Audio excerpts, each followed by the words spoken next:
So mindful organizing is a sort of a teamwork construct that we've identified in research on other safety critical settings, places like wildland firefighting, deck of an aircraft carrier. It's about how teams in those settings organize and innovate, how they plan forward, they think about unexpected events, and they're ready to respond to them and then come back to normal operation.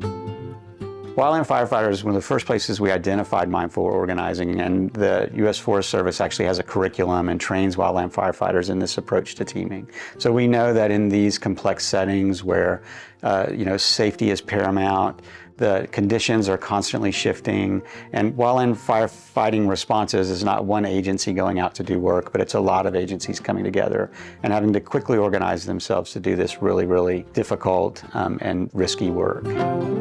Mindful organizing is this teamwork that's grounded in psychological safety. So whether the team is new, experienced, or ad hoc, teams need candor, psychological safety, and respect as preconditions to their work.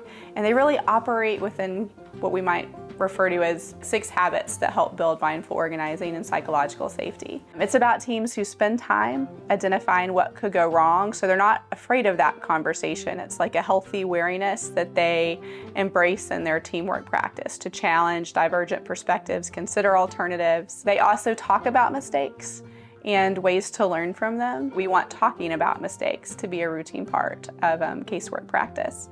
They're willing to test change in their everyday work activities. So if something's not working just because they've been doing it before or it worked for this other family, they don't assume that things that have worked or that maybe they've not surfaced in the past will continue to work. So they're willing to test change. They develop an understanding of who knows what, and they communicate clearly. They structure their communications because they know that they will not only be able to concisely share a complex story through structured communication, but also that they can keep more, like we can retain more information when we speak in a more structured way. They appreciate their colleagues and their unique skills, so it's a real intentional act of appreciation. And again, they make candor and respect preconditions for their work.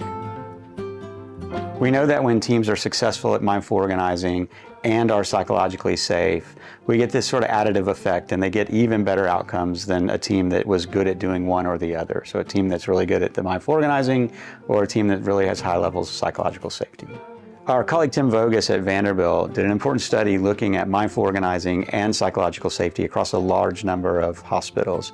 He looked specifically at nursing units and looked for the presence of this practice of mindful organizing and looked for high levels of psychological safety. And what he found was that those units that were really effective at mindful organizing got good outcomes with respect to patient safety events. But those ones that had both mindful organizing and high levels of psychological safety got even better outcomes.